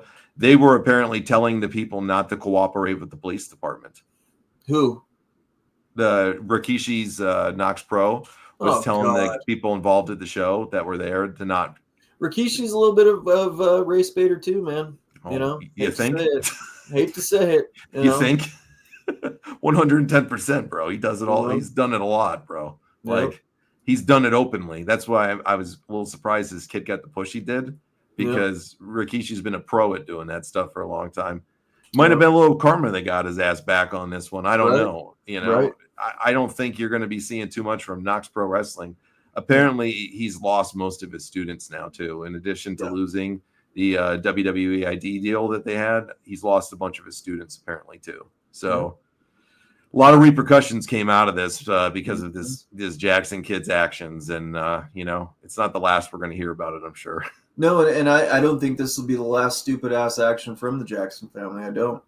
No. I mean, remember when Quentin went on the truck when he was jacked up on energy drinks and God knows what else, you know, and nearly John Jones people and killed people, you know, fleeing through the fucking city. You know, this is a family of, you know, idiots. His dad ain't. Let's just call it what it is. His dad's an idiot. Rampage Jackson's a fucking idiot. In a gigantic pile of shit. He's a fucking idiot and a pile of shit. For his comments, I will never watch or add another YouTube view to any of his content ever again. I'm sorry. That guy's a fucking moron.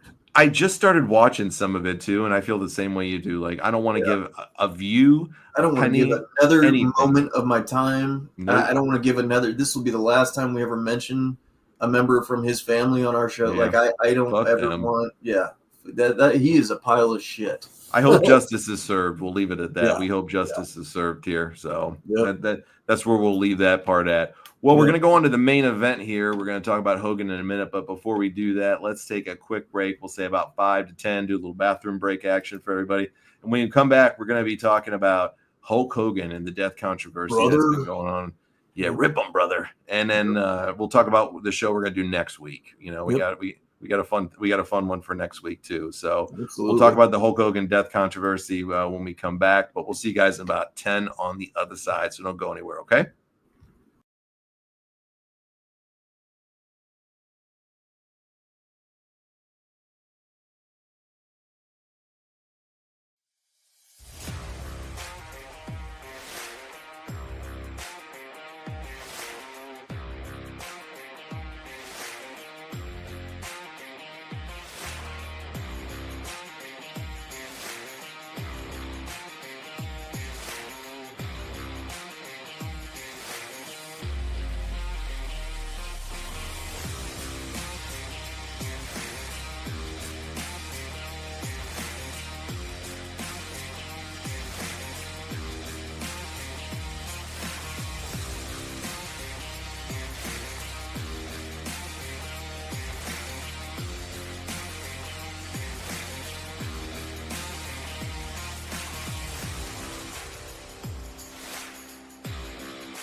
All right, everybody, we're back from the break. Hopefully, everybody had a refreshing break. Hogan, more stuff keeps coming out about the Hulkster and his death. It's like you said, man, they won't even let the Hulkster rest in peace, man. It's sad. Dude, if there's one thing that I fucking was raging about online, it was these stupid fucks that every time a memorial video of Hogan was posted from a fan or something like that on TikTok, they would say, yeah, he's looking up at us, or just some stupid ass comment like that. And it's like, dude, come on. Like, if you don't got anything nice to say about somebody, don't fucking say it, first of all. But Hulk Hogan is an unsung hero for a lot of different things. You know, there was a lot of causes that he took that people didn't know about. You know, just prosthetic people who had prosthetic arms or legs, he would help out. He had done tons of stuff for homeless people. You know, he got saved before he passed away. The guy tried to make amends for what he had said. He admitted it was wrong. He took it on the chin. He lost a shit ton of money for it. Let's be honest. You know, lost even his Hall of Fame status in WWE was taken away for a good while. Mm-hmm. So, you know, it's shameful to, if you're out there and you're throwing a stone at Hulk Hogan for this situation, I think it's ridiculous. Everybody out there makes mistakes, and to treat him the way people have treated him for his political beliefs or for something that he accidentally said or meant or whatever, you know, the guy tried to apologize and make up for it. So, well, they keep coming out with more details, and it's looking real fishy more and more. You had sent me a bunch of stuff when I was on vacation, and I knew that's why I knew this was the topic we were going to do last week. I didn't know his wife was a Scientologist. I'll tell you. That's what I think grabbed you the most about it, was kind of the Scientology component of it. And you had been preaching this even before that. You started hitting me up last week about it. And that's why I knew this was going to be the main event for tonight, because let's just be realistic. I don't like Bubba the Love Sponge at all, and I think he's a piece of shit in every single way. Like, I think Hogan's daughter in a lot of ways is a piece of shit too. I think she's done some very suspect things too. Bubba the Love Sponge, though, I gotta say it, man, and I hate to say it, but you gotta be real. He's been pretty fucking spot on with most of the information that he's come out with, and we were open and said that he was lying and stuff, and you know, most people didn't believe him, and you know, you gotta be fair. Line and sinker, man. He said everything that it played out and happened. He was honest. Yeah. So I mean, we're the first to admit when we're wrong on something. We're not gonna hide. I don't like the guy. No, I don't like him at all. He's a piece of shit. But he wasn't. Everything he said, man, has been the truth so far. So it's hard for me not to believe some of the things that he's been coming out with that you had sent me last week, where, you know, the first component is his wife now, or his wife that he had, you know, when he passed, her name's Sky Daly, I think, is it something like that? Practicing Scientologist. Yeah. High in the church. So was she still actively involved in Scientology? Heavily. All She right. is very heavily involved, very high, very respected in the church. Yep. Why do you think they both got, you know, I don't know about him with anything with Scientology, but you would assume if she was involved with it, that he was probably too, in some way. You would assume. Yeah. I mean, don't they have a policy that you can't date outside of their church people beliefs in it, I think? They do. They're much like the Mormon church, where you can't date outside it or you get shunned by the church. Here's the deal. I think that Hulk Hogan and her were not as, how do I put this without being an asshole? No, say it, man. I think that Hulk Hogan has a type. I mean, if you've seen all the women, obvious. It's too obvious. She From looks Linda like to Jennifer to the last one, man. And she was a trophy wife to him, is what I think. I think that they loved each other or had some form of love for each other. I don't think that they were day to day together as much as they put it out there and stuff like that, like a husband and wife is usually. You know, I think it was just a relationship. I don't know. I could be wrong, man. I've seen some posts that say different. You know, that they were deeply in love and all this stuff. I don't think so. I don't think that they were involved as much together as people say. So that's just my opinion. Yeah, you know, it's, if she's involved in the Church of Scientology, I think he has to be too, because like you said, you know, trust me, I'm not an expert on, if I'm wrong on this, I'm sorry. I'm just taking it from what I believe I've heard. But I don't think you can marry outside in the Church of Scientology. I don't think you can either. If she's an active member of it, then he would have had to have been, a member of it. And Rand, just so you know, I'm not saying the Church of Scientology killed Hulk Hogan. What I am saying is they're going to go after his money. Oh, that's 1,000%. We're going to get to that in a second. Hold on that for 1 second, because that's what we're going to eventually end up at. But the Church of Scientology is a powerful entity. Let's be realistic, and it's kept a lot of people, high-profile people, out of jail for various things. And I'm not going to lie, I'm not real comfortable with bad-mouthing them on the air, because there's some dangerous components to what they do.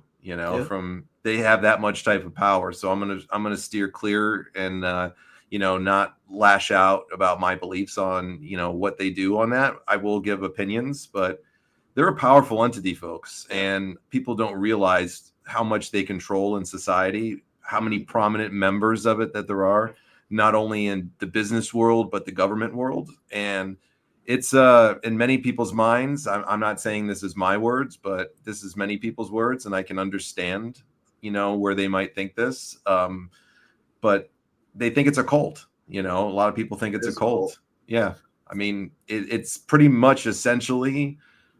If you've ever watched the cult, go look up NXIVM, you'll find out all about the Church of Scientology. Oh, absolutely. Or if you look up the David Koresh stuff, from Waco as well. I mean, there's a lot of cult-like vibes going on with the Church of Scientology, and their money and commitment that they require people to give to the Church of Scientology.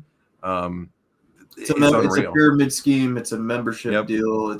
You got to buy books. You got to buy classes. You got to attend classes. If you're not dedicating your whole life to it, if you're not constantly in the society of these people, it's literally Jim Jones style shit. And they're given everything. I know you're saying you won't say it. I'll say it. It's a cult, dude. It's Jim Jones style shit. If you look down in the future of Scientology, I guarantee you at some point in the future, they will have a similar situation happen where a lot of those people are going to commit suicide. And I hate to say that, but it's true. It's a good potential. I mean, they will drive themselves off a cliff. And let's be realistic too. People who are involved in it primarily give almost all their finances, if I recall correctly, to and their the church. time.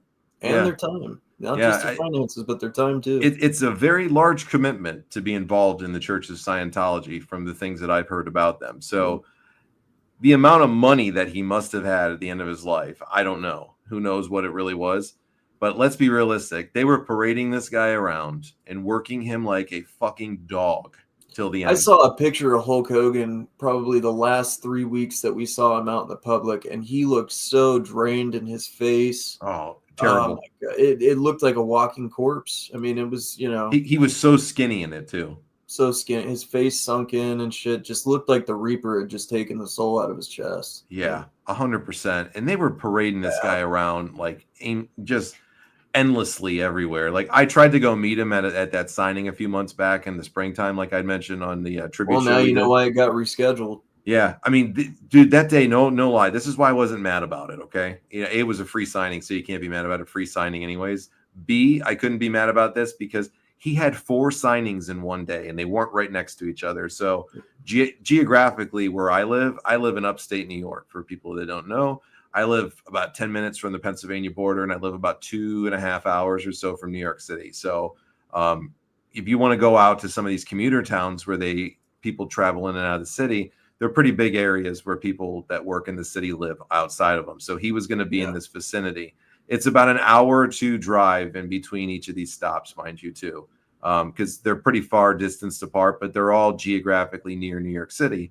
He had 4 signings that day. 2 of them were over an hour apart from one another, and he made all of them that day. He just didn't get a chance to stay.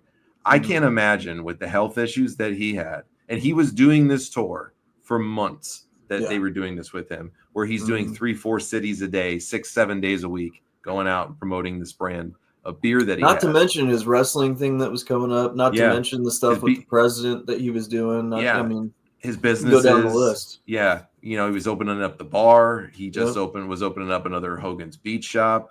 I mean, This guy was getting run around business wise. And then he's trying. I didn't know this until an article came out about it. I thought Real American Beer must have been doing a bang up job financially because of how much promotion it had gotten. And people were really starting to get it. They're They still were playing the commercial on Raw every week. Yeah. So, like, I thought Real American Beer was probably making money hand over fist. Apparently, it was hemorrhaging money. And that's what's kind of come out recently, that he was doing all these appearances because it was hemorrhaging money. So, once again, who knows what's true? You get things in the media, they're not always 100% accurate. So, who knows if that's true? But let's be realistic, too. Any new business for anybody that's ever owned a business, ran a business, or been involved in business for a long time, any new business is not going to generate a profit right off the bat. Most 99 times out of 100, probably. You got all the expenses, especially in the beer game. Yeah, like when TKO buys WWE, they have like a 10 or 15 year plan to maximize their money, get their money back from the investment that they put in it. They know they're going to lose a significant amount of money for a long period of time on it because it was a massive purchase and a massive thing that they're putting out. So they know they're going to lose money, but they also know if they follow this plan, they're going to get their money back and start making big money on it in about 5 to 10 years. You have to spend money in business to make money. So I can see that this is probably was the case. Maybe they didn't project it was going to be losing that much. And they say to this guy, well, it's struggling right now. We need you out here. We need you there. We need you everywhere. For this guy's family, meaning his wife, to not stand up and say, no, you need to stop. You're in pain. You're having surgeries. You're getting older. You can't do it like this. It's not worth it for the money. I don't know if those things ever happened, but I'm pretty sure they probably didn't because from what it seems, they were parading this guy around just so they could line their pockets with money and try to do all these things. It's really sad when you think about it because his last days of his life, he was being still used, and he's still being used to this day for profit and monetary gain. I'll tell you this, I don't think Real American Beer is going to be around much longer. No. Obviously, he was the main influence behind it and stuff, and once that's gone, what do you got? It's not like Slim Jim where it was a prominent thing, Macho Man being the thing of it, and then they bring it back to WWE and stuff like that, and it's still alive today. Real American Beer was just getting off the ground in a situation. The beer game is a hard market to bring in, and you need a name like Hulk Hogan to get it off the ground. And he was getting it there, but unfortunately, it just the work schedule, the grind, the responsibility he was taking, putting it on his back and stuff like that. It was too much for his body, man. Too much for let's be honest, an older gentleman to take on. And he tried to be Superman. He tried to be Hollywood Hogan and take it on, and his body gave out. Going back to the Church of Scientology, I say I'm not going to rail on them, but I'm doing it anyway. So fuck it, whatever. You might as well. I might as well. Fuck it, man. They had to have been parading this guy around for money, bro. Like, my opinion, just an opinion, not fact. I don't know anything. This is just my perception and what I take. And you tell me if you think I'm way off base on this. I think his wife was heavily involved in it. And I think that she knew that he was a great gravy train for them. And I'll bet you all his business was going through her. He was going through her. Because she was probably funneling it right back out. And I guarantee you that she was getting instructions from people to push him to do those. Amen. That's exactly what I was going to say. 100%.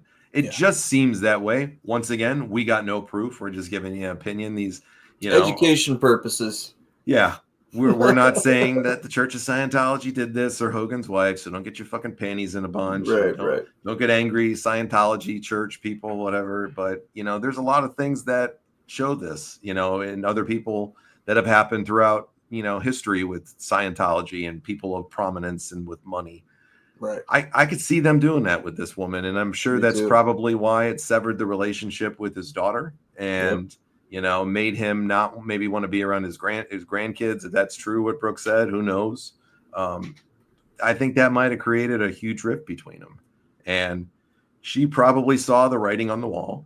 Yeah. She probably saw what they were going to do to him. And he probably didn't want to listen, because love is blind, man. It is, man. We all are not the exception to that rule. Love is blind. And, it's unfortunate that our hero, Hulk Hogan, one of the greatest of all time, the reason wrestling is as big as it is, he went out like that. It's a shame, man. And I'll say this, it's being reported, TMZ was the first to break it and stuff like that, that it's medical malpractice now is what's being looked at for the cause of his death. When they did the procedure for his neck fusion, they ended up nicking an artery in there, and its responsibility in the body is basically controlling the breathing of the body. And they knew from the second that he went home from the surgery that he wasn't going to make it. I believe it's called the phenal artery, if I remember correctly. Phenal artery. They nicked it in surgery. It's for control of breathing, which also its responsibility sends impulses to your brain, and it controls your neural center. So basically, he wasn't able to talk. Hulk Hogan was done after the surgery. He was toast. There was nothing left. It was because of a neck surgery, right?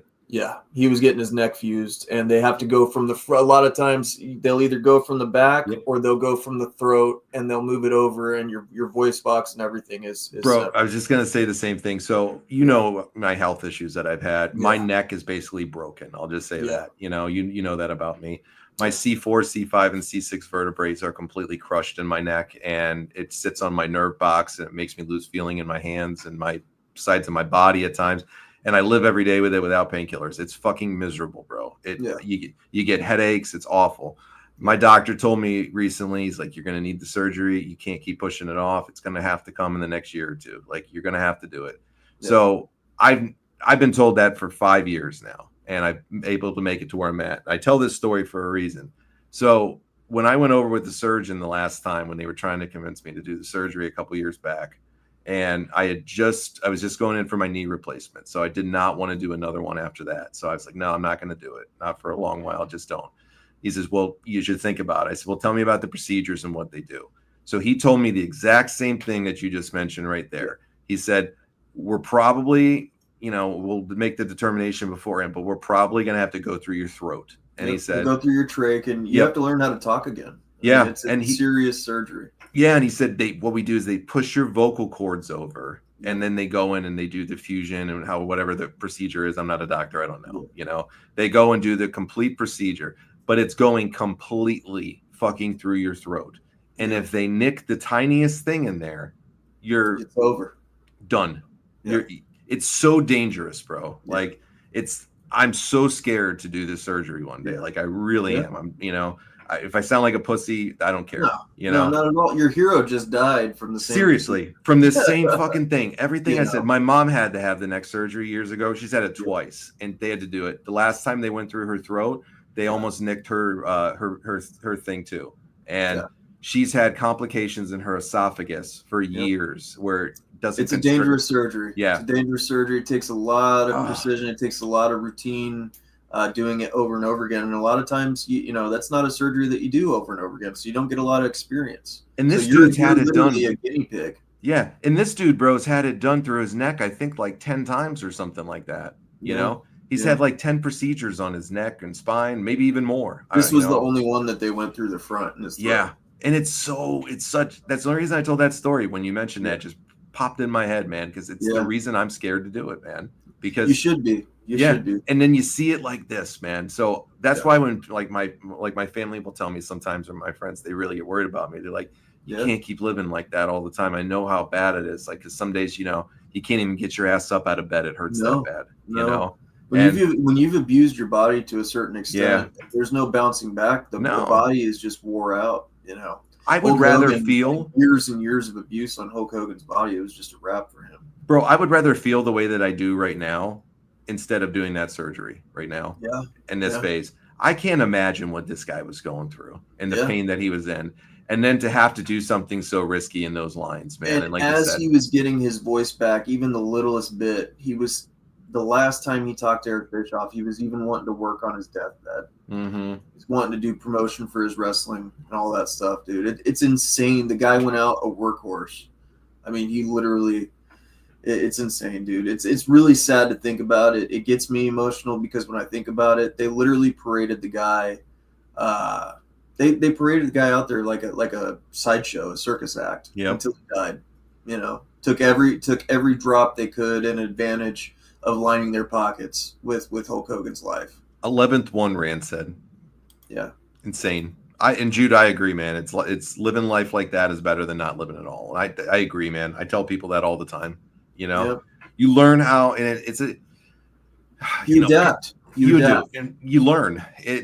I have lived in massive pain. Like I know you have too. Yeah. I've lived. I got in left side paralysis in my body. I drag my leg when I get tired. I have Bell's palsy in my face where when I have certain viruses, my face will slouch down. What age did that start for you? Tingleness. So I had my stroke when I was 21. 21, and you're 34 now. 34. Yeah, and I've dealt with this forever. My left hand. It's like. I try to tell people it's like when your leg goes to sleep when you sit on it too long. I have that throughout the day all the time. And it's not from closing an artery off and blood flow not going to it. It's just I have circulation problems in my body. Yep. And it's miserable, dude. But I deal with it. My body has adapted. They can't even explain. I wasn't supposed to get full speech back. I wasn't supposed to get full function of my brain back. None of that. And I have. And I've come back from it. It was a grade 3 hemorrhage, there's only 4 grades. And you've lived with these feelings and the pain for 13 years now. Yeah. Yeah. So it's miserable. Every day. I've had it since 2004, and the pain for me got debilitating in 2010. And that's when it really hit me the worst, was 2010. So for me, it's been 15 years of misery. I've had more surgeries than I can count to fix it. It never works. I'm in awful pain every day, like you are. We know the feeling. We both get up and work our asses off every day. Yeah, for sure. We make it happen. Like you said, it's better than not living at all. Yeah, we make it happen. We get through it. And let's be realistic. Our issues aren't even close to what this guy was dealing with, man. And that's just in his spine. Yeah, the dude had hip problems. Hips, the dude had knees. I mean, arms, shoulders, arms. Everything. Jesus, every part of his body was abused. Like how he could have functioned at this point of his life just and baffles he was an alcoholic, man. Unfortunately, he was an alcoholic. That was his choice of a demon. That's what that was one of the things that made me sad too. Like when I saw he got sober for a while, I remember. And starting a beer company was not the best idea. That's when he went right back, and then you're seeing him slamming beers. Yeah, dude, that was horrible. He was not drinking for years and doing well with it, and then he gets the beer company, and you see him every second swilling a beer, man. They're swigging a beer. Always had one in his hand. And I remember seeing shit with him on his reality show and a million other stories you hear about. Hulk was an alcoholic, I would say. That was his drug of choice. They've said with him, Nash said it about him, that he hated painkillers and they made him sick. And Hogan was never a pain. Yeah, he would drink it off, And guaranteed Hogan was loaded up on fentanyl here too and other things. They were giving him the most heavy grade shit. And we're saying medical grade fentanyl, not this street shit. Yeah, the real fucking pure shit. I just can't fathom to think that there isn't more to this story than we're ever probably going to find out. And there's a lot of suspect things going on here, bro. Yeah, and it's sad, dude, because the people are loving it, and that's the part I hate about it. People are loving to bash this dude. They can't just let him rest in peace. I was proud of Brooke Hogan for saying, leave my family alone, stop fucking with me. Like, I'm not the one to fuck with. I will take you to court, and I'm proud of her for doing that. Like, I don't like Brooke Hogan, but watching the interview that I did with Bubba Love Sponge and TMZ and all these people, I think she's genuine in this situation. I think the situation with her dad, she's being real about. So there was the last thing I will talk about before we head off tonight is something that Bubba said a few days ago, I think it was, and Brooke I believe it was Brooke that said it on the first time that she came on the show with him, and she had said that there was a business partner of Hogan's that ran him ragged, and that they all knew didn't have his best interest at heart, 100%. And that was using him and running him ragged for their gain because they knew that they needed him. And Bubba the Love Sponge came out and said that it's 110% Eric Bischoff. And I haven't heard Eric respond to this yet or anything like that. I don't know if he's going to. And that's a real ballsy claim considering Eric was like Hogan's best friend and the way that he portrayed him. What do you think? Honestly, I think Bubba's telling the truth. You know, I just do. And you know how much I love Eric. Hulk Hogan has been Eric Bischoff's hero and plaything since WCW. And they never got rid of that relationship. Hulk Hogan was Eric Bischoff's cash cow, always. Right behind me on my wall is a picture of Bischoff. You can probably see behind my thumb next to the Hogan No Holds Barred poster. Okay? I don't think he meant it in the ill intention of him killing Hogan. Not that part, no. No.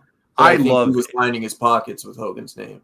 I love Eric. I love him to death. My friend Daniel got me that picture and got it signed from Eric for me because he knows how much I love Eric and how much I love him from WCW, his business prowess. I just like Eric Bischoff a lot. That's one of my favorite pieces of memorabilia that I have is that one of Eric Bischoff. So I'll preface that first. I love Eric, man. I always have, and he made so much of my childhood more fun. You know, Sure. and he's always a dream person. I'd love to have on the show one day. You know, if we could ever make it happen, but. You asked me, do I think that that's true, what Bubba said, that it's him? Yes, I do. You know, I do. And I don't think Eric meant it in a malicious way to Hulk because he didn't love him. I think Eric probably needed the money. Eric lives like that too, though. Yeah. I think he needed the money, and I think he lives like that. Yeah. I mean, he's kind of done that through the years in wrestling. That's kind of the wrestling business, taking advantage of the cash cows, right? You know, like he's a promoter. Yeah, and let's be realistic. Eric did have business problems and went bankrupt years ago and has an expensive piece of property that he lives out in Wyoming and travels and does things.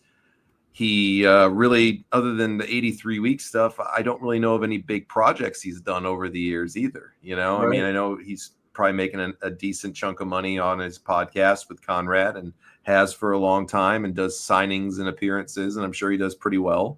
Yeah. But, you know, to go bankrupt on your business and invest all those things through the years and probably lose a shit ton of your own money at the later points. Maybe he was a little desperate for money and was looking. And you got to think of it. Hulk Hogan was the source of his serious cash that he accessed in WCW. Amen. And the reason he made all the big money that he did over there was Hulk Hogan. Yeah. You know, the reason that a lot of people knew him in different sectors probably of Hollywood or entertainment was because of Hulk Hogan and his relationship. It's the same reason why the Disciple, Brutus Beefcake stayed around Hogan. It's the same reason why Knobs and all those jokers stayed around Hogan. They all used Hulk Hogan's fame to elevate themselves. Yeah. You know? I don't think Eric did it to be mean. I think Eric did it. He did either. I think he did it motivated. I think he was trying to keep him into working because he knew if Hogan stopped working, he would die too. So would you rather Hogan die doing what he loved, or would you rather Hogan die being a drunk? You know, I think it lies more, for my opinion, Richie, is that he needed the money probably himself, and he knew this was a great opportunity. And I think. Yeah. Like I said, it wasn't maliciousness or anything of trying to hurt his friend in any way. It was that he probably needed this income so he could retire one day. Let's be real, man. Looking at Hulk Hogan, you know, through Eric Bischoff's eyes, like I said, that you can tell that's his hero. Oh, he loves him. And that's why I think there's zero malicious thing, because he loves him. It's an obsession, I think, to an extent. Could be. And honestly, I think that he thought Hulk Hogan was invincible because he was his hero. Yeah, could be. Could be. I mean, they were launching that venture with the Real American Freestyle, and they're still going on with the show this weekend, I guess. I saw today. I don't know anything about it. I'm not going to watch it. I never was going to watch it if Hulk was involved either. But, you know, it's like the Ninja Warrior shit. I didn't watch then either. Or celebrity boxing or you know, like. This is probably going to be a one and done, you know. Yeah. Let's just be realistic. It was probably going to be a one and done anyways. But, you know, I think Eric was really banking on this Real American Freestyle. Like totally, like it was the second coming. Yeah, and once again, it goes back to the money. I think he probably needed some extra money for things, and that's why he pushed Hogan and did it. Yeah. But I hope I'm wrong. You know, I really do. Do I think that he didn't love him? I think Eric loved him, like you said, one of the most important people in his life, other than his wife and kids. You know, True. And Eric is a very honest guy that admits he doesn't have a lot of friends in this world, and that's just his own choice, and that's kind of how he does things. But how much he loved Hogan and how much he meant to him. We've even been guilty of it with each other. I mean, there's a lot of the reason why we do this show once a week. It's because when we first started doing this, we got out of control. We did it. I think we did it 4 or 5 nights a week. We would go 4 or 5 hours, you know, And it was an obsession. It was an obsession. And we had a dream and we chased it and everything else. And we drove each other to keep going and doing it. So Yeah. I think the relationship is much similar in the fact that, you know, Eric Bischoff and Hogan, they were just business partners and they were best friends and brothers, and they made money together. That's what they knew. Yeah. So it's unfortunate because it's like we're talking about with this whole thing comes circle about what you and me have been talking about. You get old. You get old after a while, and this is stuff that happens in life. You die, you know, that's life. I wonder, you know, I wonder if he would have been able to take it easy if people wouldn't have pushed him so hard, if all this would have happened. I think it still would have. I don't think Hulk Hogan knew how to slow down. Yeah. Whether Eric Bischoff was pushing him, whether his wife was pushing him, whether wrestling was pushing him, whatever, he was always chasing the lights. He was always staying relevant in any situation he could. One thing I want to understand and want to know is I would like to hear Nick Hogan's side of everything. Yeah. You know, I would really love to hear his side of it. I'm interested to see too. I know we'll never find this out, I'm sure. And I'm interested to see where the money goes. It's going to go a big portion of it to his wife. Nick Hogan's going to inherit all the business side of it. From what I heard, he's already got the beach shops and stuff under his control. He's going to keep them going for the most part. I think one of them's going away because I've looked this up tremendously too. Brooke Hogan wants to be out of the will completely. Yeah. So I think majority who's going to inherit it is Nick Hogan and the wife, Sky. Yeah, I wonder where it goes. You know, it's none of our business, but I'm sure it'll come out at some point. And I guess the autopsy was done finally that they wanted outside of. Wasn't the Scientology people did the first autopsy?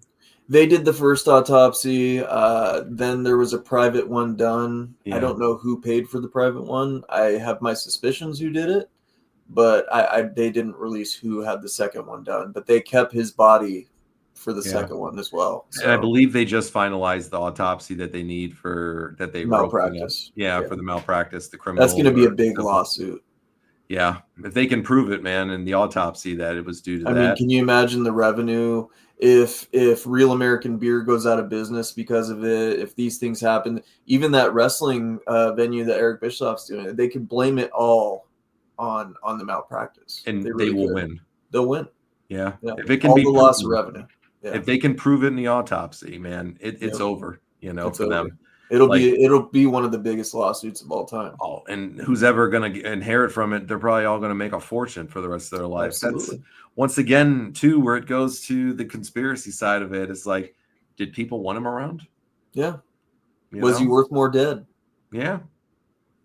Merchandise sales are off the chain. I mean, you can definitely tell WWE made a fortune on his stuff. I mean, figure sales, every t-shirt sales, belts. I mean, you name it. Hulk Hogan is on fire and probably more. It's just like Tupac when he died, his albums went crazy, you know. And he's still selling merch and shit to this day. You know. Yeah. I mean, Hogan's going to sell merch for the rest of existence, you know. For sure. Not just for the rest of his life, for the rest of existence, that all this stuff is still going. There's always going to be a Hogan thing as long as there's wrestling. Will run forever. That's there's no doubt about it. It'll stand the test of time. It's just a shame. It's not how we pictured him going out. You know what the glaring fact is, and this will be my final thing I'll say about Hulk that I've seen through the years.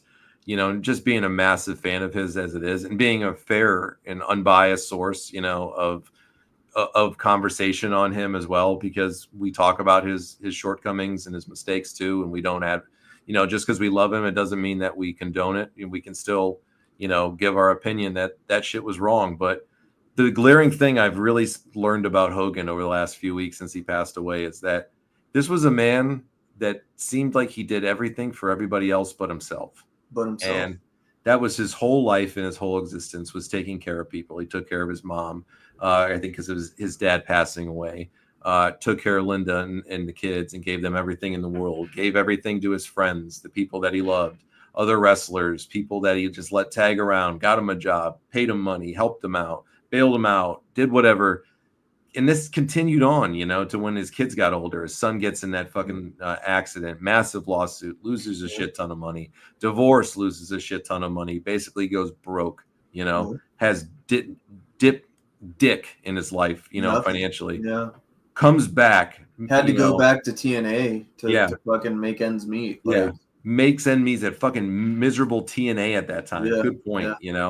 Then gets all this information leaked with him with the Gawker stuff, loses his Hall of Fame thing eventually because he makes the racist comments, gets all the money back from the lawsuit. I think he won like $165 million lawsuit or some shit against him. It's crazy the parallels with him and Mike Tyson. Seriously, bro. Big time. Yeah. It just, his journey was so fucking confusing. Yeah, it was. Just so many ups and downs in him. But the thing throughout all those ups and downs that always stands still is he took care of everybody else. And I think that was his biggest downfall in his life and why he's still not with us today, too. Hulk Hogan's biggest enemy in the ring in his life was codependency. Yeah, 100%. It was him. It was his way that he handled himself with his family and loved ones. Yeah. And God bless him, for doing that. But it was also, I think, as me and you both agree, and as we, sum this up, that was probably what did the Hulkster in, wouldn't you say? Yeah. Like I said, man, biggest downfall was his codependency. Yep. It was his killer, and stress. He literally stressed himself to death. So sad thing, but. Well, great conversations tonight. Hey, next week we got a fun one to do. We've done this a couple times through the years. I don't know if I've ever done it with you. I know I did it with Chris, and I don't know if we ever did it together. But next week we're gonna. We haven't done it together. You did it with Rob, and Rob. Did it with Chris. There you go. Yeah. Rob was the second one, and I did it with Chris once years ago too. Yeah. So this is my first time doing it with you. But in honor of Hogan again, just because it's a great movie, it's awful, but it's great. We're gonna watch No Holds Barred next week. It's going to be a fun one, man, because I've only seen it a handful of times. It's a great nostalgia moment for Hulk Hogan fans and stuff like that. This was when he was starting to get involved in Hollywood, much like Roddy Piper with They Live and stuff like that. It was a great time for wrestling because that's when Hollywood started to develop and intertwine with wrestling. And this movie is the cheesiest, the craziest of them all. Zeus and everything like that. And it's cool, man. But we want to end the Hulk Hogan stuff with a good note, and I think this is going to do it. We're going to have a fun show, no negative bullshit. We're just going to have a fun time watching it, getting a laugh, and enjoying the Hulkster again, man. I love No Holds Barred. It's like you said, it's so corny, it's so cheesy. I've seen it a million times. It's so bad, it's good. It's absolutely so bad, it's good. That's the best part of it, man. And I love this movie. I have funny conspiracy theories about this movie and funny things about the characters. I'll give you my Natty Neidhart of the characters in this movie when we do it, and I'm gonna rip on this motherfucker in the movie just because I'll just say he's my Natty of No Holds Barred. So there's so much fun we can talk about with No Holds Barred next week. It'll be a great wrap up on Hulk Hogan. And then after that, next week, when we do No Holds Barred, we're going to get on to a new topic and some other different things. I'm thinking we do some trivia in a couple weeks. Yeah, we got to get back to doing booking stuff, trivia, getting more interactive again. I miss you guys coming on the show at the end of it, so we'll get some of that coming on again. Rewind, punishment bowls. We got it all ahead of us. We got to hear about Jason's birthday floggings. God. Could you imagine Jason's birthday bash? Jesus. Bro. I don't even want to know what's going on right now. Man, it's like I texted him today. I'm like, are you out in the woods flogging somebody? What are you doing? The sinful things going on. I had a piece of cake off of the girl's ass. I'm like, wow, you are living it up. And you know what's funny is he's so humble that he says his life is boring. And I'm like, dude, you're the most unboring individual I've ever met. Love fucking Rewind, man. And he drives a garbage truck. You're a friendly neighborhood garbage man. Dude, I love that guy. He's the one that originated when you said welcome, man. You know what? Rewind is like Joe Dirt. He just keeps getting better and giving, man. You got it, brother. All right, everybody. We had a blast tonight. We hope you guys did too. If you check it out later on, make sure you guys like and follow the show. And for Richie, I'm John. We'll see you guys again next week for some No Holds Barred. Until then, have a great week. God bless. We'll see you guys soon.